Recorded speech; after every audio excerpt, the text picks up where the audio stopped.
What's going on, everybody?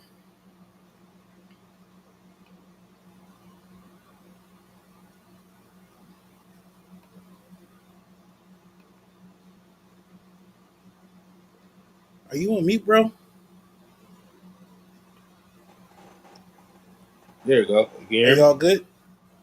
Y'all good? All right, cool. What's going on, everyone? Welcome back to the latest edition of Minds of Mayhem podcast. He was off last week due to a beach trip, and he had family obligations. So we're back. We're Happy back. to happy to be back, and we got a lot of stuff to discuss. So it's like we had a lot of stuff happening for the past 2 weeks while we was gone. So we're gonna try to talk about a few things, Mm-hmm. such as Bronson Reed, such as we have RKO versus Gunter 2 at Bash at Berlin coming up. Mm-hmm. Mm-hmm. We also have Jacob destroying Roman this past Friday. Like Mm-hmm. it was insane. I didn't expect him to be Roman. This is the first time Roman has been down. We'll get into it. Hell yeah. Also, we're going to talk about. Also, I'm gonna bring this to a question. It's been a lot of people talking about it on social media, saying that the Ula Fala is more important than the World Championship. Isn't that something to talk about? We'll see as the time goes on, folks. Yeah, that's true. And sorry, guys, if I'm coming in kind of slow. My camera's acting up, so give it time. It'll get into the where it's supposed to be. But right now, we're gonna get into what I like to call the rundown. The rundown.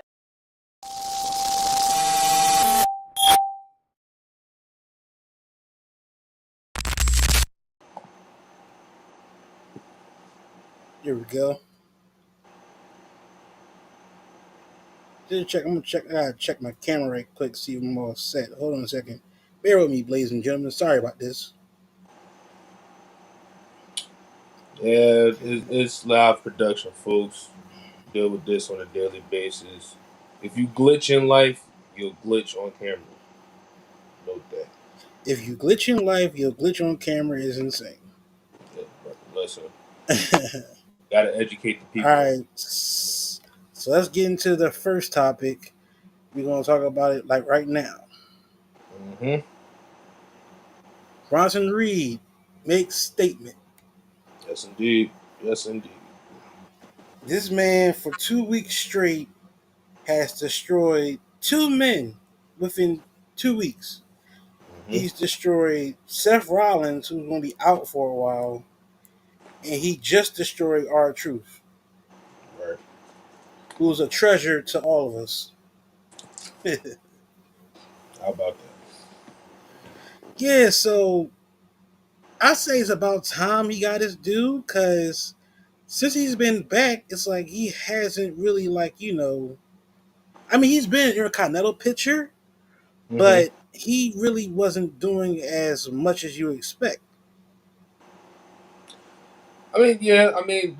I feel like with this with this statement that he's making is like he's one of those underutilized wild cards. Like let's take a look back at Keith Lee. He's like the refreshed slot in which we expected somewhat from Keith Lee. I mean, the size, the edge, the athleticism and all of that other stuff. The only thing is, I feel like Bronson Reed is a more promising monster that we've seen in a very long time as far as the big man is concerned. I mean, uh, we had Brodus Clay, we had Tenzai for a brief minute, Mark Henry, all those other guys that's in the similar category as the Bronson Reed, but I'm kind of sort of like waiting to see what the big payoff as far as this destruction that he's causing as far as like, is he going to get the Intercontinental Championship or is he going to get the World Championship? He's in contention for both for me, in my opinion. Oh yeah, I agree. I mean, like I said, this is the same guy that beat Okada in New Japan. Mm-hmm. Mm-hmm.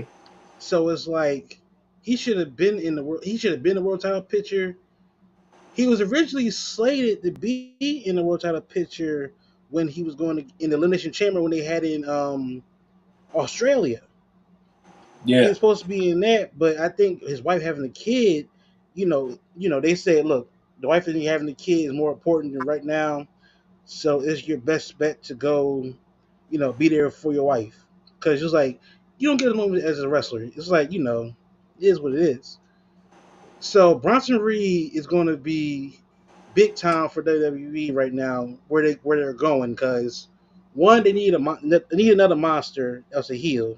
Mm-hmm. They don't have Mm-hmm. that much.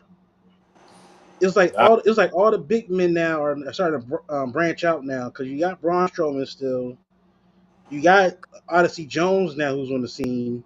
Mm-hmm. You got a few guys on there, but it's like Bronson should have been like champion, like Intercontinental champion a long time ago, and I feel as though now is the proper time to have him be a champion, either as Intercontinental or like you said, World Heavyweight. He could be either or.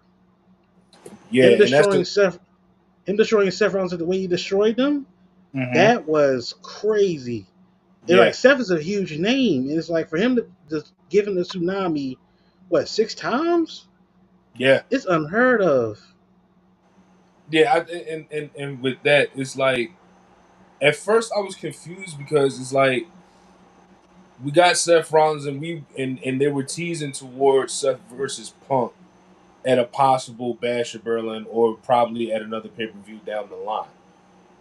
But I feel like even with that, Bronson Reed is being molded in the right direction. And to go back to his NXT run, I don't think he was NXT champ down there in NXT during his He run. was North American champion. He was North He American was North champion, American champion. and I think Hmm. the same thing in NXT. I feel like they dropped the ball on him because I feel like he would have been a good choice as far as NXT champion before being called up. Now, grant the fact, life tends to show its head in certain situations, but with this monster run, like I said, it's going to be a promising and a more dominant uh, heel run for Bronson Reed since the Hall of Pain and with Mark Henry. Now, will they do it better? It depends on who he's booked against. At the same time, like I said, we're just waiting for the big payoff as far as him taking out Seth and him taking out R-Truth. Is R-Truth going to get something out of this whole ordeal? We don't know. So, as far as Bronson Reed is concerned, let's see how this plays out because I guarantee you he's going to shock so many people, either, like we said, Intercontinental Champion or World Champion. And I feel like if he was going to be booked for this monstrous reign, supposedly, I feel like he would have been an even better choice as far as the Money in the Bank was concerned. If they was to go that route. Yeah, I can see that. I can see that. Now you say how he was in NXT. NXT. I mean, yeah, he was North American champion. Mm-hmm. I think he got released during that He 2020 did, like yeah. You're wow. right. He did. He did. Yeah, yeah, yeah, yeah, yeah. That's when he made his name over in Japan when he beat Mm-hmm. Okada, and then he had a little stint in TNA. By the time it was Impact. Mm-hmm. So then, of course, when Triple H got a hold of the reins of control and everything, content, all that type of stuff, his Mm-hmm. first priority was to bring back a lot of guys. He brought back he brought guys back like Johnny Gargano, Mm-hmm. Tommaso. He brought guys like Bronson. Brought him Yeah. back. Yeah, Hit So Row, all of those guys. so it's like Bronson is like a Triple H guy. and I think he'll be used properly under Triple H. Mm-hmm. Because right now, a lot of like for instance, we recently just lost Bobby Lashley. He's a free agent now, so he's going from WWE. Mm-hmm. Now, could he come back? Who knows? Right now, we need some monster powerhouses. Right now, we do. Mm-hmm. And luckily, like I said, they're finally having Bronson Reed step up to the plate and show what he can do in the ring. He's basically a modern day Bam Bam Bigelow. To a degree, but yeah, I see that comparison. What I'm saying is like he can move like Bam Bam Bigelow. He can like Mm-hmm. roll around, do the whole tsunami and everything. Bam Bam Mm-hmm. Bigelow was always like that. He was very agile on his feet to be so big, and Bronson is he's agile on his feet. So it's like But he fits I that think, role. I think to your point, I feel like Bam Bam was more. How can I put it? I feel like Bam Bam was at the time tapping into an element in which we've seen more from as far as guys like Vader is concerned. And what's my guy's name? Oh God, the name is blanking on me right now. But I feel like at that time, like I said, when we talk about Bronson Reed, you mentioned Bam Bam Bigelow.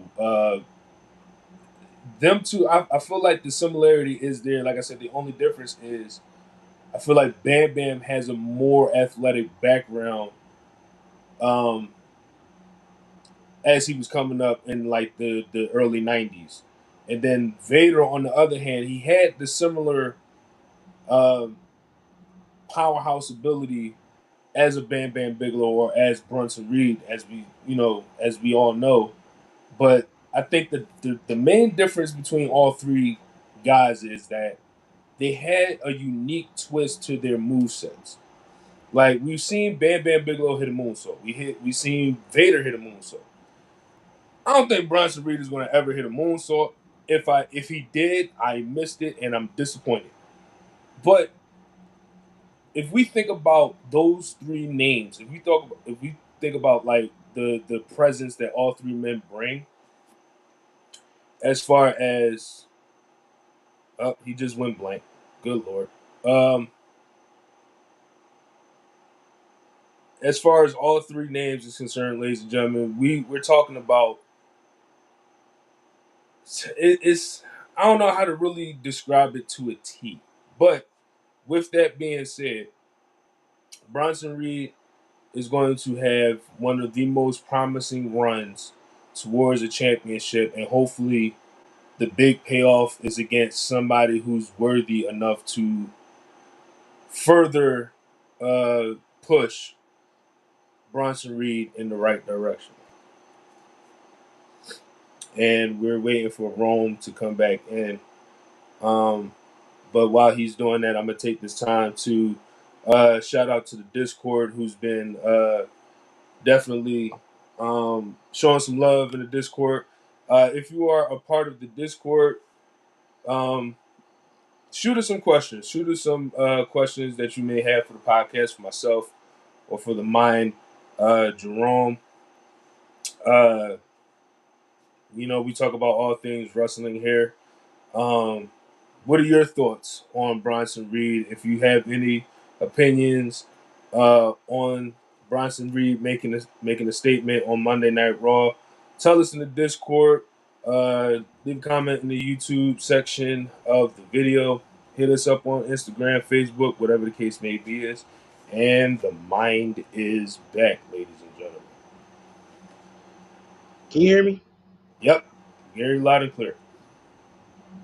Sorry about that, guys. My camera is fine, but it's like slowing up a little bit. So, like I said, it is what it is. It's just live, so anything can happen. Hmm.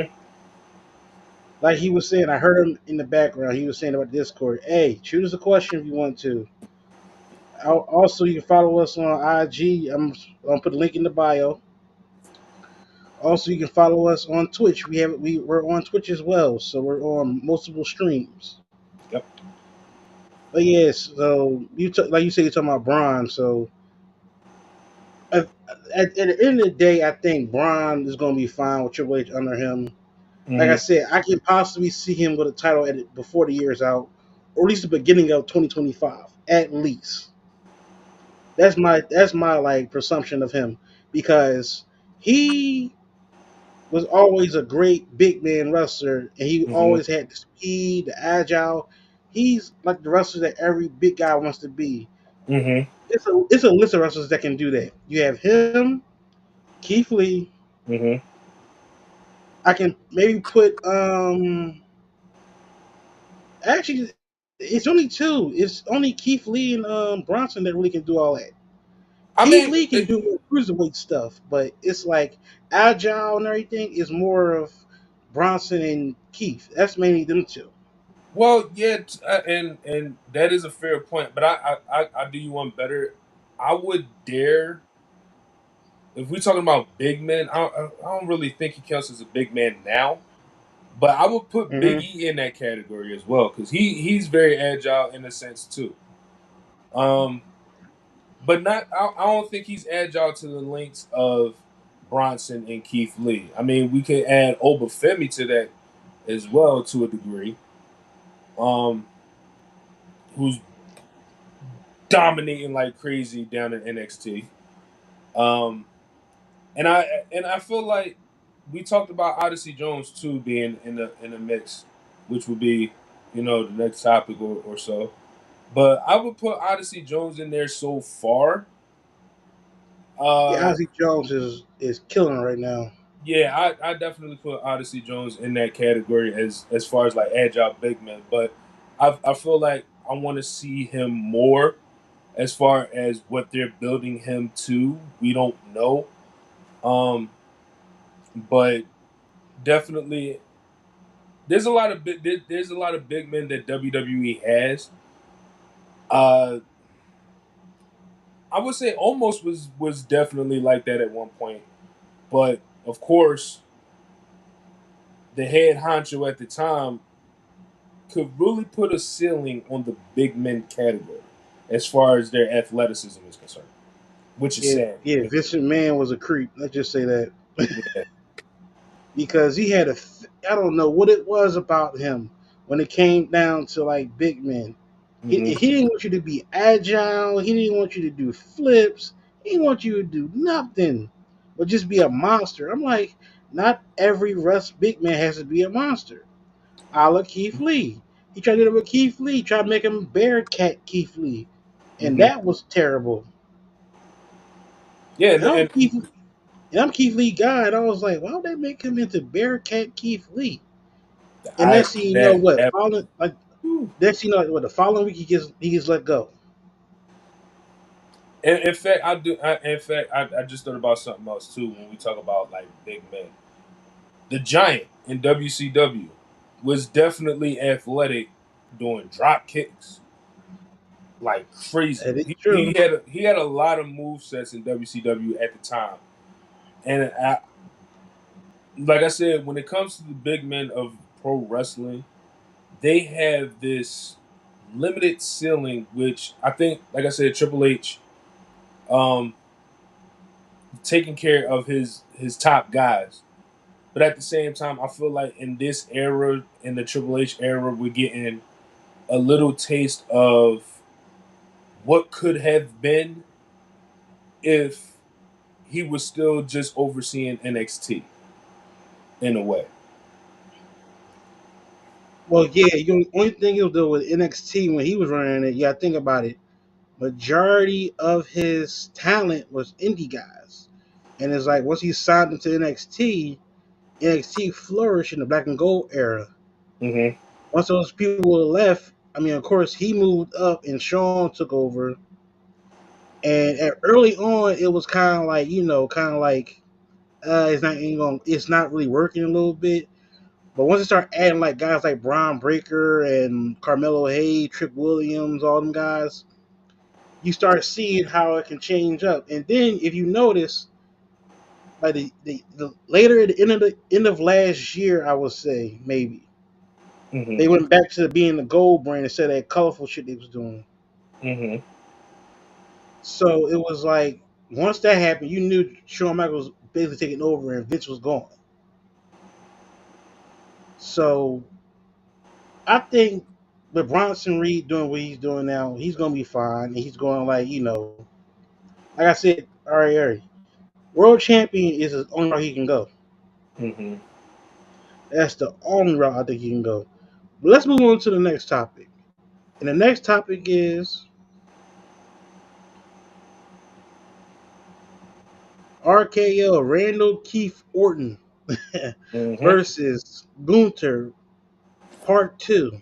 And this time is for the World Heavyweight Championship that will be in Bash at Berlin. Yes, indeed. Yes, indeed. So this match is basically it's going to be another good match because the first one was great. Of Of- course, we had controversy, and Gunther was king of the ring due to controversy. He had pinned Orton, but only thing is though, Randy's shoulders was up. It Mhm. showed it clearly in the video. So now we in a moment where remember we was discussing who would be his first opponent for Bash at Berlin. We was thinking it was gonna be like probably like a maybe a Jay Uso or maybe a Sami Zayn possibly or anybody. Once Mhm. they played Randy Orton's theme song, I said, "Oh, we're going back. We're basically telling back to the King of the Ring." Mhm. Cause Triple H did say at a press conference, "We're going to take care of that. It's Yep. going to be down the road. We're going to take care of that," and they did, which I Yeah. can respect Yep. because now we're getting part two of these guys. And mind you, these two guys are ring generals, not to pun with Gunther's nickname, but both of Yeah. them are great in the ring. Mhm. And it makes it even crazier that Randy, I think, is more bigger than him. By a couple inches, yeah. I mean, weight wise. Oh well. Oh, you meant. Oh, okay. Gotcha. Yeah, I would say about like about like a couple pounds, maybe. Because Randy is he got to be like at least 300 pounds at least. Uh, I wouldn't say. Well, considering the muscle that he has now, I mean, it could That's be. what I'm saying. Yeah, I'm saying not fat, but it's like he's like built and big, and He's he's already six. he's built like built like. And he said it himself, he about like 290. He said he been eating, so it's like he in that 290, 300 range, and it's like he's so built, Mm-hmm. and he's what 7'6", 6 around that height, and he's like Yeah, he can 6'4", 6'6". Yeah. yeah he's around that height. So him going against Gunter, like I said, is gonna be a fun match. I can't Mm-hmm. wait for it. All honesty, I mean I know who's gonna win the match, sadly, but it's like it'd be cool to see Randy beat Gunter. Everybody's saying Gunther can't be beat. I'm like, hey, this is Randy Orton we're talking about here. Randy Orton Mm-hmm. can find a way to beat you. It don't really matter. Mm-hmm. But I think with Gunther winning this belt, I think he's not going to lose a belt that quick, especially, I guess, in his quote unquote home country. But in Right. all honesty, Gunther is from Australia. Austria. Oh, Austria. There If anybody know Austria, that's a Dumb and Dumber reference. There we go. you go. There you But yeah, how you feel about this rematch now being part two of these two guys? You know what? Thinking about it, I felt like, or not even felt, but I would say they kind of sort of did it too soon. And the only reason why I say that is because if we talking about Gunter being world champion, you would think that Damian Priest would have got his rematch. And then on top of that, I feel like Gunter versus Randy. If we talk about the King and Queens tournament, King and Queens of the Ring tournament match they had, I Hmm. feel like this could have been saved for a Survivor Series, maybe. Maybe now that I think about it, I would say not even Survivor Series. I would have taken RKO versus Gunter 2 at Bad Blood,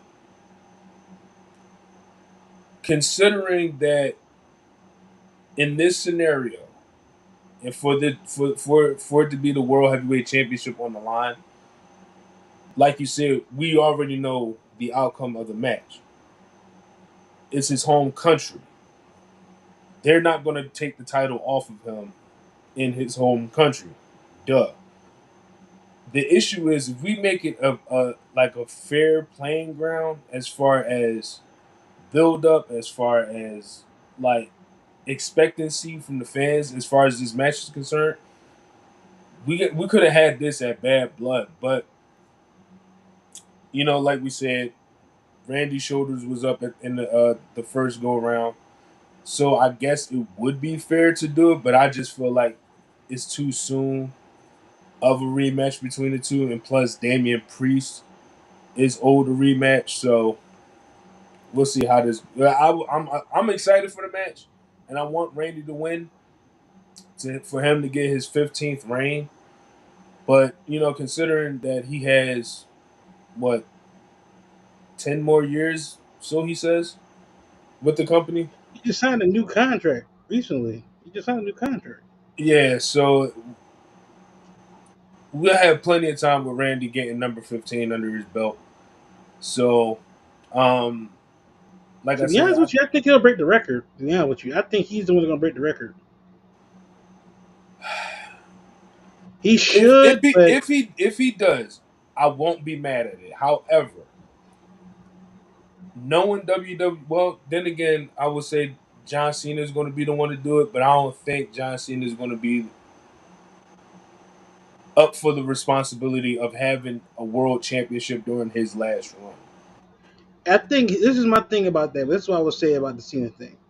I think Cena does break the record, but I Mm-hmm. think it's like to a degree where he'll lose it before he goes down his last road, because he already put out like this. How many he's doing? I think what 34 tour dates with WWE throughout the year. Mm-hmm. So if he's going to be world champion, I don't know what show he's going to be world champion at. He probably be SmackDown or it could be Raw. I don't know, but he's going to break that record. He's going to break that record. And like I said, with Randy Orton signing a new contract, I can see Randy possibly either tying Ric Flair or Mm-hmm. passing Cena when it comes down to it. Because most likely they're going to let Cena break that record. They're going to have to. This is his last final year of wrestling. Mm-hmm.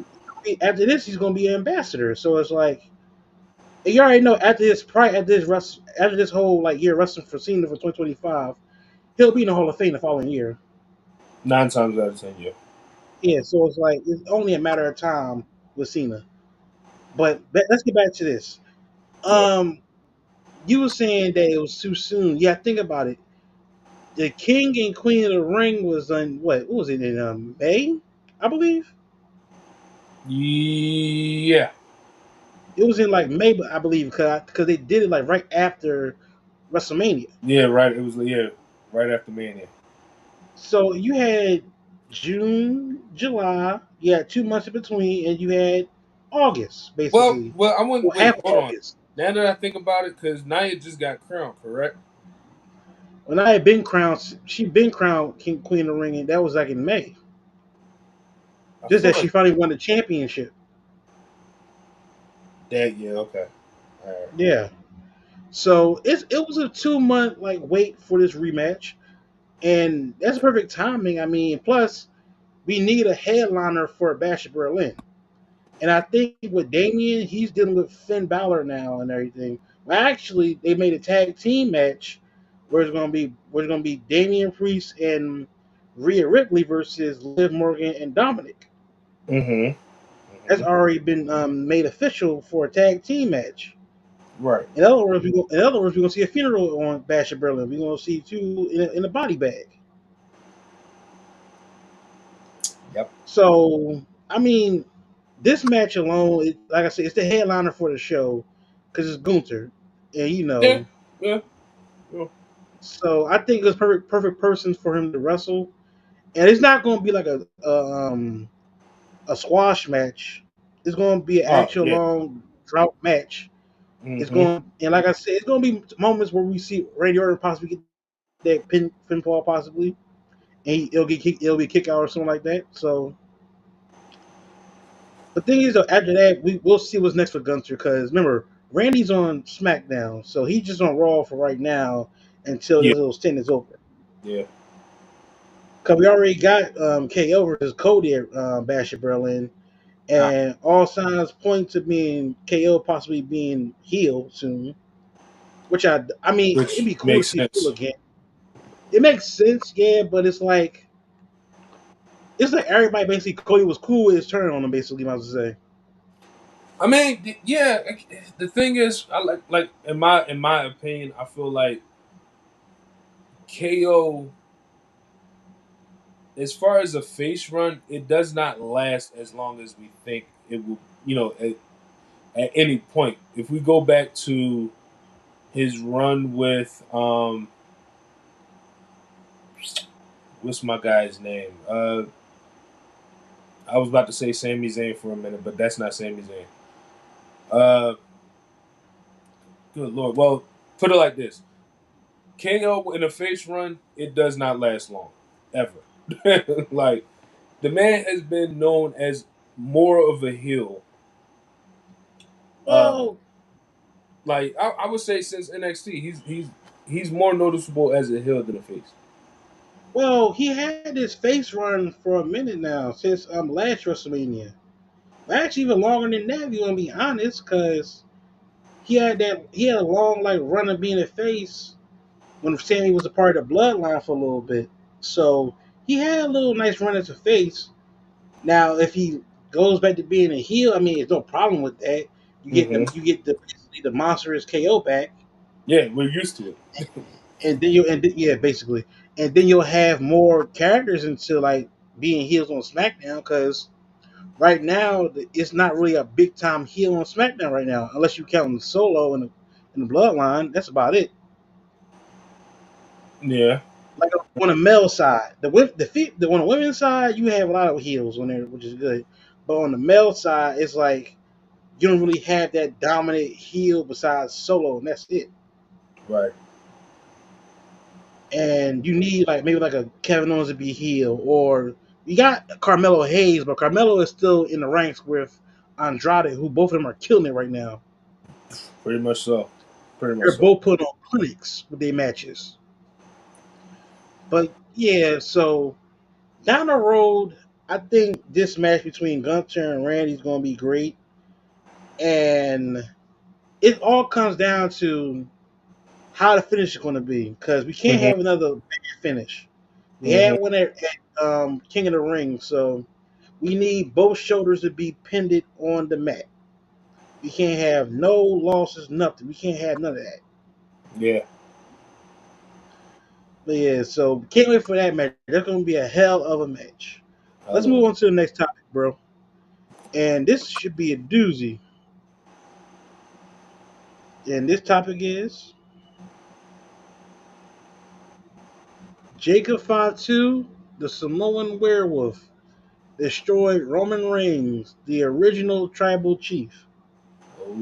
When OTC. I tell you, when Roman put the Ula Fala on, which we're going to get into the next topic, is going to be a Mm-hmm. good topic of discussion about. When he put it on, everybody was hyped, getting excited.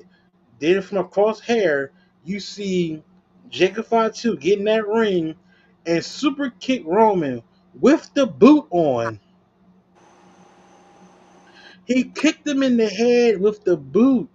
I'm like, yo, this man got no chill. And he's literally just destroying Roman. Like he gave him he gave him, the run in the corner Samoan splash and shit. It Mm-hmm. gave him he was giving it all to him. Mm-hmm. Also, before we finish with the story, also I want to send a quick prayer to Roman Reigns and his family. Ah. They recently just lost their uncle. Mm-hmm. They just recently lost Alpha.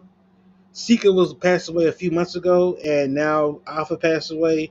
So we now lost both Wild Samoans, Yes, sir. and we'll keep Roman and the family in prayer. Mm-hmm. So there's that. And like I said, The family's gonna get strong. The family's gonna stay strong. It just Oh is sad to see. It's just sad to see the two pioneers of the Samoan dynasty pass.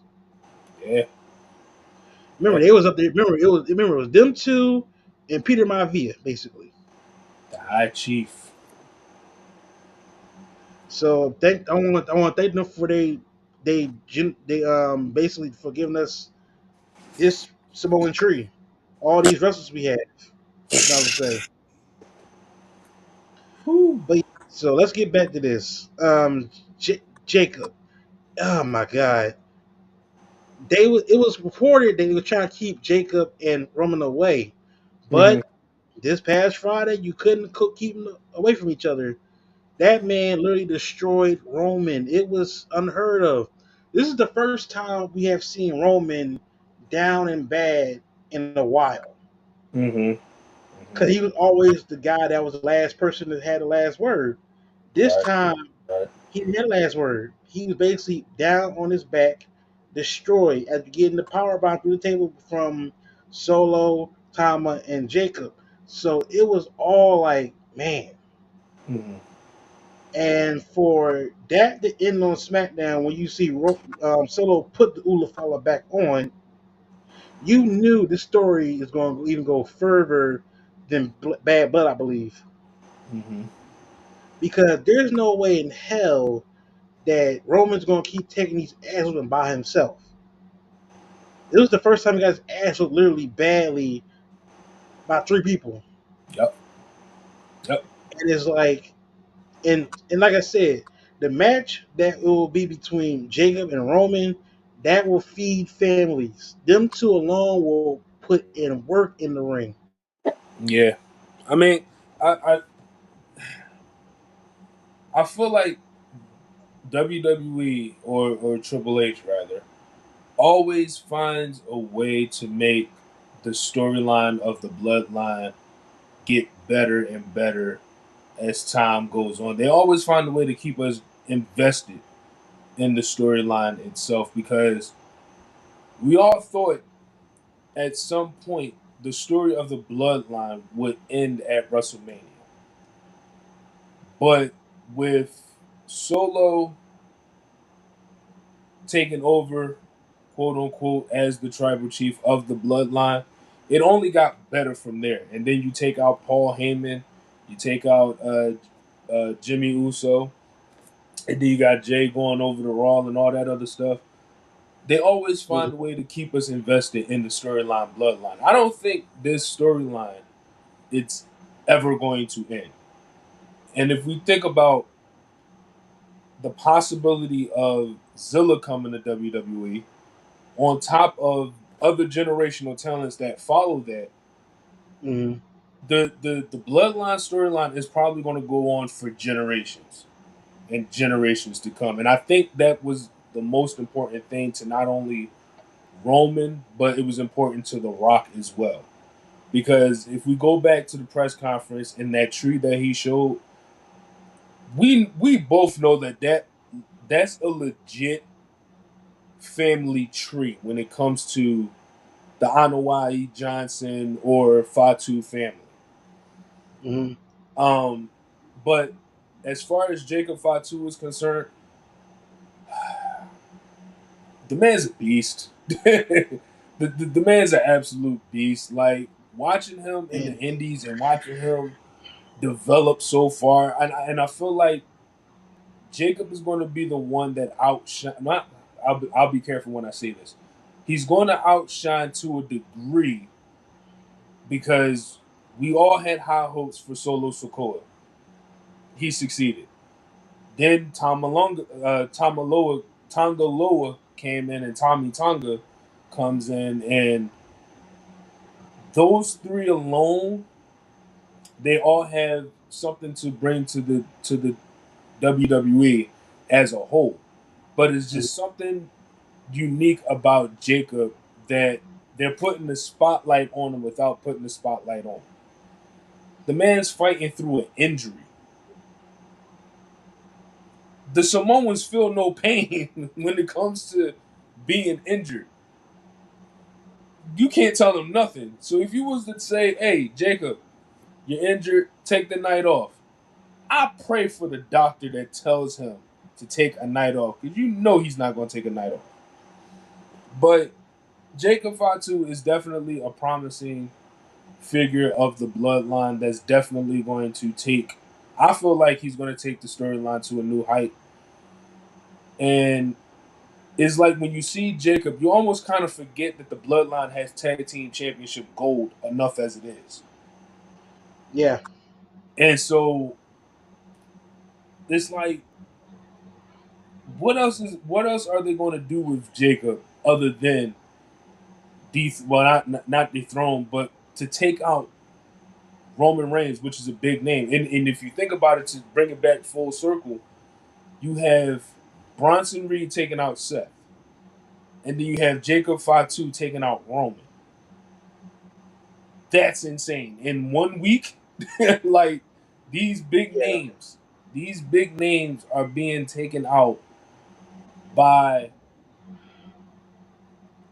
the most dominant men in the industry right now. So it's like, what can we expect from Jacob leading into the next pay per view or into uh, the main prediction of the civil war within the bloodline again? We don't know. And yeah, so everything you just said is factual, and I agree with, Mm-hmm. because yes, Jacob Fatu is a beast. If you, like you just said, if you watch this stuff in the Indies, he was a monster then, and he's a monster now. Mm-hmm. And you notice he lost a lot of weight too. We got in WWE. He lost a ton of weight. Mm-hmm. But like you said, this story goes a long way for generations. It's just that with Jacob, I think with him, sooner or later, it's like the bloodline thing. He's gonna go on his own path. Cause he could be a Absolutely. star on his own for real. Absolutely. Mm-hmm. And mind, he's only 32 years old, so it's like he had the sky's the limit for him. Yep. Solo, like you said, exceeded expectations, which he did. I know a lot of people will still say he's a tribal chief, which is like funny. Mm-hmm. I'd be like, he's not a tribal chief. If anything, he just still the enforcer. But the character he is portrayed and everything, he's basically saying that he's tribal chief because he has Ula Fala. Mm-hmm. It was something that Ula Fala is becoming more and more important than any world title in every company. If you think about it, that necklace alone has become the most popular thing to hold. Whoever wears it is the tribal chief, basically. And that's why I want to get into this next topic. It should be a fun one we can discuss. And the topic is the Ula Fala is bigger than the world title. And what I mean by world title, I'm talking about WWE Championship, the World Championship. Hell, you even throw the AEW Championship in there. Cause reason why I Any say title, period. any title period, basically, this damn necklace is more important than anything. Mm-hmm. That necklace is more important than that title I got right there. Yep. For real. Cause it's no way that don't get wrong. I like how they doing it. The simple fact that this necklace, it basically is power. It gives you, you're basically the guy that puts the food on the dynasty table, Mm-hmm. which is true. But at the same time, it's insane for this thing to be this popular more than the world championship. Right. Cause I know somebody had put in a post on X saying that what would you rather have, the Ula Fala or the AEW World Championship? I've looked at the voting. People voted for the Ula Fala. Mm-hmm. And don't Mm-hmm. get me wrong, the AEW Championship was nice to have, but if we see how AEW is right now, they're still good. It's just that I don't know. It's like they're losing their sauce a little bit because it's like I don't know because the booking for AEW has been like up and down a lot, and it's like I don't know what's going on with them. But this Ula Fala, whoever holds Ula Fala, it's something about it. It's like you feel like Thanos. Yeah. Remember when Thanos put all the stones in his glove Yep. and he got like a source of power in him? Yep. That's how Roman felt at putting it around his neck. Roman had that instant power a little bit around his neck for a little bit to say, "I'm the tribal chief forever." Yeah. And you can even see in moments you see Tamatunga, he had it in his hand. He is like looking at it like he wants it. It's something about that damn necklace that makes them go crazy. I Mm-hmm. can respect it. If I was in the bloodline and I saw that thing and I'm like, I'm like either Roman or Soto's like right hand or something like that, and I have it in my hand, I'm gonna feel that power too because it's like I want to wear this now and call myself tribal chief. It's like because if you look at the tree, everybody has a role they play. Yeah. Like Mm-hmm. the Rock, he's the high chief, but for some weird reason, the head of the table was over that. So Roman being head of the table for a long period of time had that Ula Fala over him. Mm-hmm. Once he left, the Ula Fala was still in the possessions of Solo. Mm-hmm. And as we see it, the night at Madison Square Garden where they destroyed Paul Heyman, that's when Solo put the Ula Fala on and called himself and dubbed himself the tribal chief. Yep. So that Ula Fala is something, man. That Ula Fala can probably get you free airline passes. That Ula Fala can probably get you free meals, free Probably. hotels, free Probably. rides. How you? So this is my question to you: if you were in the WWE and Triple H signed you to a contract, Mm-hmm. said you can have any match you want, would you want a match for the World Championship or the Ula Fala?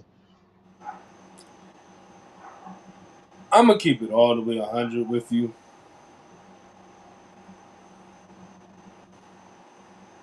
I feel like me personally, I would be the only asshole to pick the championship. Now, the reason the reason why is because I'm not getting in the ring with a bunch of fucking Samoans to fight over a necklace and then I end up being the next funeral in the tree. Like I'm not The next no, funeral. I refuse. But no, but like to that point, it's like if anybody knows as much as we know as far as that family is concerned, Hmm. that Ulafala goes way back to the High Chief Peter Maivia. Yes.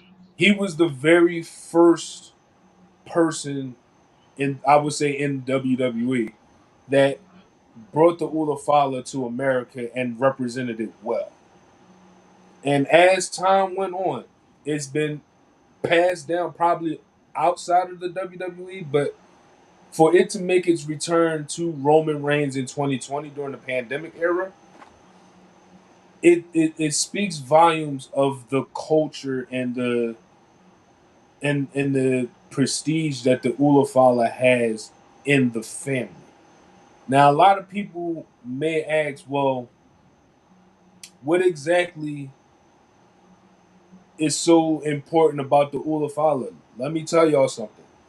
The Ulafala represents power passed down from generation to a person that has the ability, parentheses, ability to provide for a family of generations and generations to come. And Roman Reigns was deemed that in 2020. Now, on the shoot level, I feel like Roman Reigns, to me, looking at the family tree, because, like you said, Rock is the high chief. And Roman having the Ulafala puts him ahead over the Rock. I feel like at some point down the line, the Ulafala is going to be on the line. Like it wasn't. It was on the line with Jay Uso as well, right? Well, Tribal Combat, it was basically for the Tribal Chief. That was at SummerSlam of what 22, right? 2023? No, Oh, 2023. 23. Yeah. All right. Jay. Yeah. So boom, I feel like the end game, as far as the bloodline is concerned, is going to be the person that's high chief versus whoever possesses the Ula Fala at the time. And like legit, we're going to see a passing of the torch or some type of cultural thing within a match, stipulation wise, for that Ula Fala. Like, that is a legit title in the family. And I refuse. I refuse to have my life be put on the line over a necklace. I refuse to be like Ran from Friday. Man, my grandmama gave me that chain. No, I'm not. No, you cannot. You couldn't pay me any amount of money to be like, yo, listen, you're booked against Roman and the Ula follows him. He got it. I'm not fighting him. Especially if you make a Samoan bleed and they see their own blood, it's a wrap. You're done. It match over. Just walk out. Just That is true. That is very true. no. I refuse. But that Ula Fala definitely holds some weight. And I wouldn't be surprised if they put it in 2K25. I wouldn't be surprised if they put 2K win right either, because that necklace alone, it is like you said, it's power. Mm-hmm. It basically feeds families. It's like you never will see that ever again. Ever. Ever. And to me, like I said, if I was in a predicament, I would actually go for Ula Fala. I ain't gonna hold you. I would go for it. To be the guy that provides for a whole dynasty, a Mm-hmm. lineage, a Yep. generational family. Yep. That's something that you can tell stories for generations. Oh yeah, for sure. For sure. Because not only are you basically the head guy of the family, Mm-hmm. not only are you providing meals, providing like everything for that family, you're just that guy. Yeah. Now, granted, of course, you're going to have your battles with family, of course, or with anything. So Mm-hmm. it's like, damn, am I going to be like this thing? Especially if you're going for a championship. Mm-hmm. If you already had Ulafala, that Ulafala has backup. So it's like whatever happens, I'm winning a championship, whether it's Intercontinental, US, World Championship, WWE Championship. But at the end of the day, that's second to this Ulafala, basically. Yeah. For sure. Ulafala gives me power. I run this camera. I run this company. I run it all. I don't care what you say. I'm the guy that's putting the tickets. I'm the guy selling the most merch. I'm the guy that's selling out arenas. They're coming to see me. Yep. Yep. And it's like, for this necklace to be so more popular than the world championship, that says a lot to the story of the bloodline. It says a lot how Triple H is moving this story to the goalposts. And it's showing that one, you don't really have to have a world championship in every big feud. Mm-hmm. Mm-hmm. It could be the smallest thing. Look at, for instance, look at CM Punk and Drew McIntyre. Yep. They're feuding over a bracelet. Now, granted, CM Punk recently just said he doesn't care about the bracelet. Bullshit. That bracelet has your dog's name and your wife's name. You care about that damn bracelet. But absolutely. I don't care what he says. Because me personally, like I said, I'm happy that one, we're getting these stories and everything with the bloodline and all that stuff. And it doesn't have to involve a title. It Mm-hmm. doesn't. Yeah, that's one of the best things about what we're witnessing as far as rivalries is concerned. Like the main thing is that when you have something that holds weight and it doesn't have to be a championship, you know the outcome or the story is going to be the story is basically going to write itself. So if Mm-hmm. we talking about if we're sitting here talking about the Ula Fala, imagine how much weight that's going to hold for generations to come. I mean, we we can sit here and say that the Ula Fala has been like worn by many males of the family. What if It's a high honor. exactly? Now, will we ever see a female rep that joint? Mm. That's something to That's see. Now that's something to discuss about. Exactly. Like That's really because something to discuss about. Because who will wear it though? That's the question. exactly because like I said, if we sit here and really think of how big this family is and how important that Ula Fala is, we like Rock. Not Rock. Well, you can say Rock. Rock's daughter is general manager of NXT that used to be a wrestler or Hmm. is a wrestler. Um, who's to say that she won't don it at some point? Roman has a daughter. Who's to say that she won't wear it at some point? It's a lot of It's a lot of women in that family ring. Hell, you can exactly. throw Naomi. Nate, 'Cause remember, she's on the tree. she's in the tree. Like it's mind blowing. Like she could one day, literally, even Nia Jax, duh. Like Yes, Nia as well. Nia Tamina. Jax could definitely become the next person that wears the Ula Fala, unless they have something specifically for women of that honor. But dude, like we really like legit, we really need to acknowledge this family. Not only just the tribal chief, but acknowledge the family because we just lost the patriarchs of Yeah, the family tree. And there's actually literally there's only one remaining matriarch left, and that's Rock's mom. After Rock's yeah. mom, Well, yeah, after Rock's mom, who knows who's going to be next? God forbid that ever yeah, happens. yeah. God forbid, yeah. Because I mean, losing the Wild Samoans was it was. I mean, we first lost Peter Maivia. Mm-hmm. Then of course we lost them. Then we lost the grandmother, Yeah, yeah, yeah. and then we lost next. And now we lost his Wild Samoans now, who were basically the core four of the Samoan dynasty. Mm-hmm. They were the guy. They were the people that put the Samoan dynasty on the map. Yep. Absolutely. And thing is though, the Wild Samoans, they basically helped everybody in wrestling, not just the family.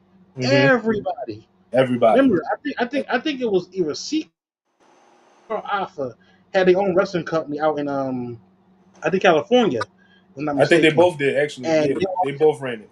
yeah, I think so. I remember they had a video of The Rock coming there as a special guest just because. Mm-hmm. So that family is deep. It goes towards a lot, and them helping out a lot of wrestlers that's not family. That tells you the story right there. That we're helping our family out. It's gonna be a big deal. So it's like, man,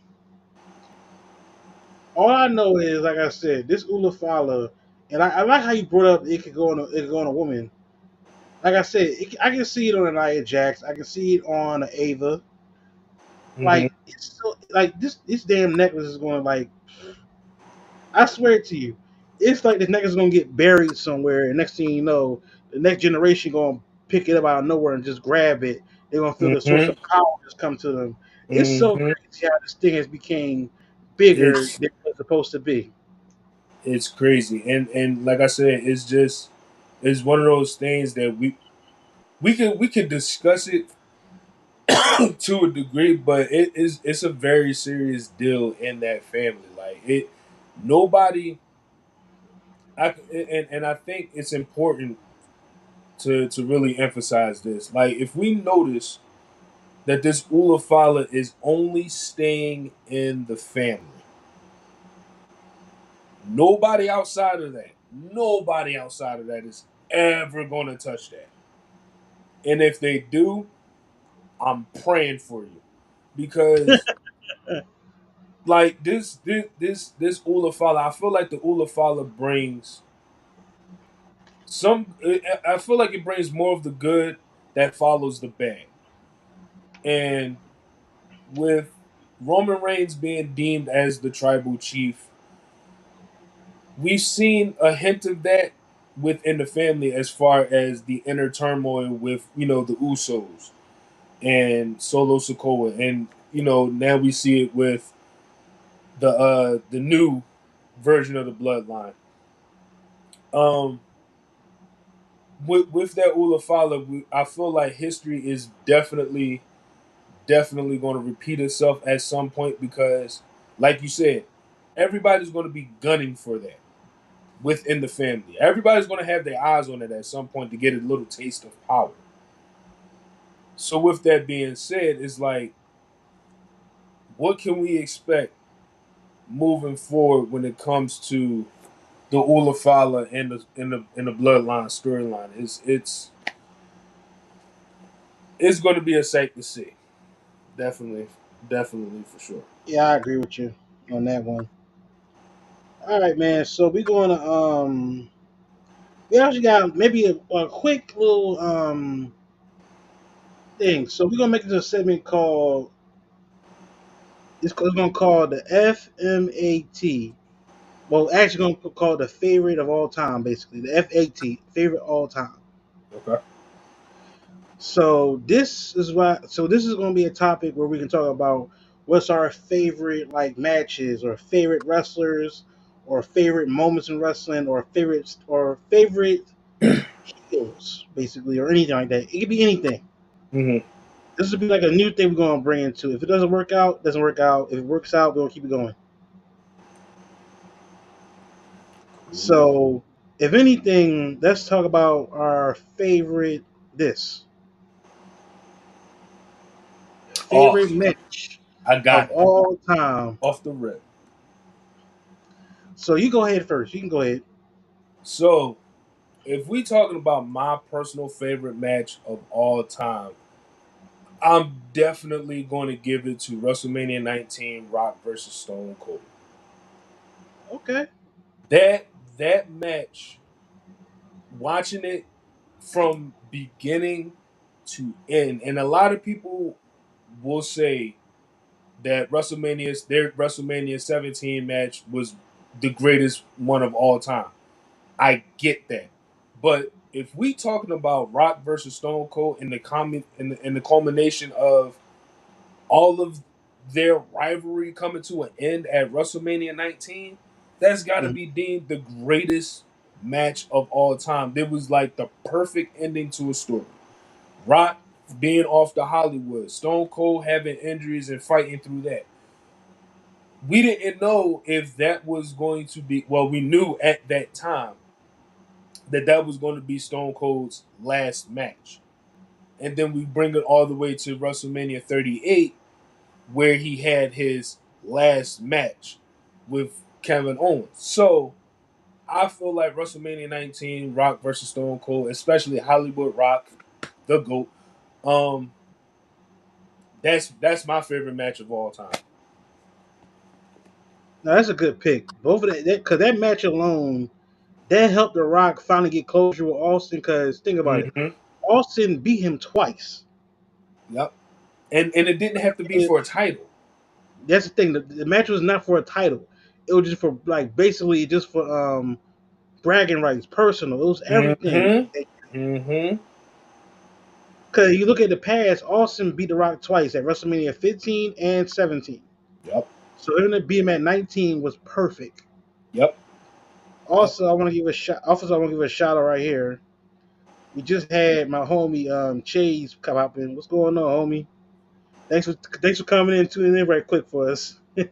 You're All right, so let's get back to this right quick. All right, so my favorite match of all time, it's a classic, and it's not even a WWE match. okay. My favorite match of all time happened at Halloween Havoc.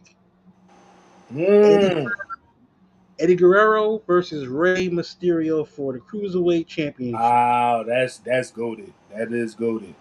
Yep. That match, I don't care what anybody say. That's goaded. styles, the counters. Yeah, think about it. Ray and Eddie were like brothers basically in that ring. And whatever Ray was trying to go at him with, Eddie countered it.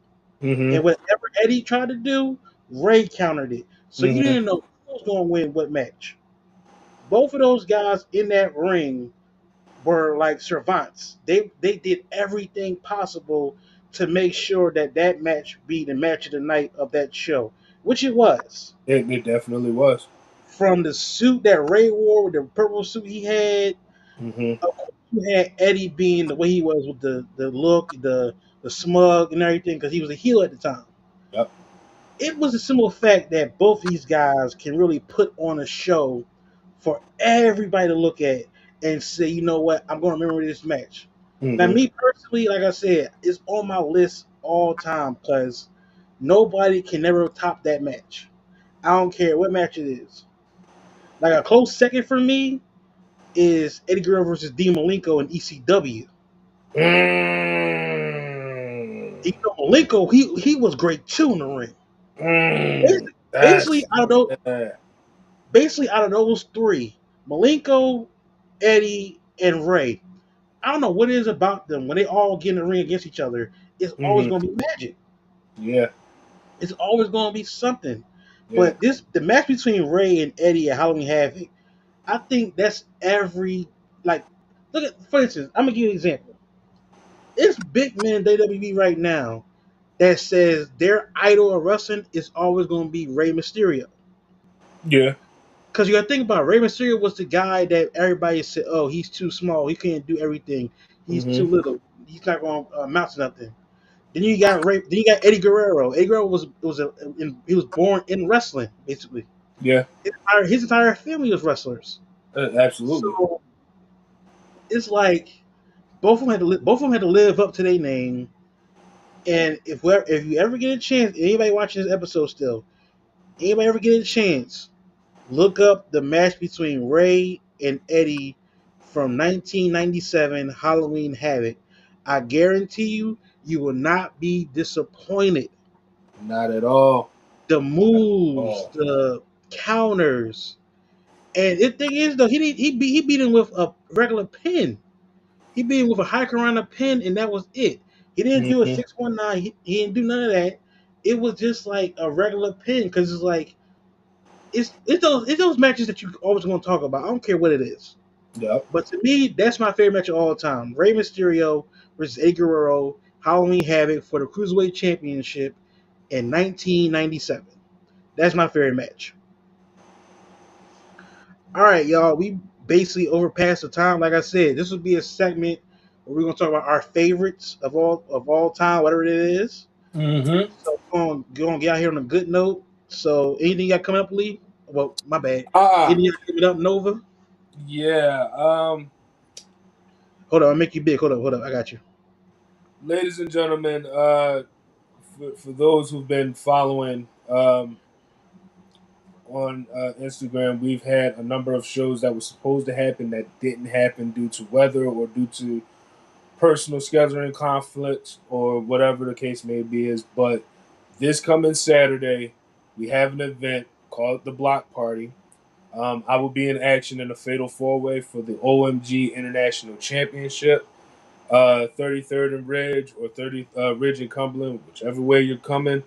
Um, you're more than welcome to show up and support your boy. That's coming this weekend. I believe the time will be 3 o'clock, but the show, I think the show starts at 3, but safe bet looking at 4, maybe 5. Also September 7th, we have a show called Jackpot that's also coming up next month. So be on the lookout for that. That will be posted on my Instagram. Um, ASW Philly underscore Exodus Jones. Look out on Nova underscore chapter 31 and Exodus underscore chapter 31. Um, I got a lot of Instagrams. I know. Don't pay that any mind. But yeah, just be on the lookout for more things coming from me. This is our final season. We're going out with a bang. later on down the line. So just be on the lookout for more events coming and more dates. All right, that's good to hear. So also like I said, follow this page on YouTube. It's Minds of Mayhem. Follow it up, like, subscribe, share it. We trying to get this thing out here, guys, and we need some people's help. Granted we do put the stuff out there. Mm-hmm. Like I appreciate our last reel getting a lot of views on YouTube. We got like what? There's like 530 something views. So Hell it's like yeah. so it's like we're being seen, but I think we just got put ourselves out even more. Yeah, come on, y'all. We need you. Also, also you can follow the also when we close this out, you'll see the tagline for our Instagram page. You can also follow us on our Instagram page. My Instagram is fat double underscore hawk 54 on IG. Mm-hmm. Or you can also follow my guy Nova on Instagram at. Nova underscore check 31 and ASW Philly underscore Exodus Jones. Also, we got a Discord, guys, and we also on Twitch. The Discord is basically for anybody that want to come in, talk about wrestling, talk about a lot of stuff. Just have a conversation with us, Yeah, for sure. Sure, like, and like I said, I know next week I'll have a guest next week for us. It's one of my good friends. His name is well, you'll meet him. He's a good guy. Let's just say he's very macho. Let's just Ah! say he's a cool dude though. He's very cool. So we gonna get out here, guys. Like I said, follow the channel Miles Mayhem Podcast. Like I said, we need the likes, we need the subscribers. We want to make this show even more bigger than what it is now. Yes, It's sir. already good at what we're doing now. We're both talking about what we love. So it's like we need all people to come in. So like I said, just give us a shout out. Just come on to the show. Like let's have a ball with this. We need everybody to tune in. That's the main thing. Yep. So we're gonna go get out of here, and everybody have a. All right, we're gonna have everybody have a blessed night. We'll talk to y'all later. Peace out.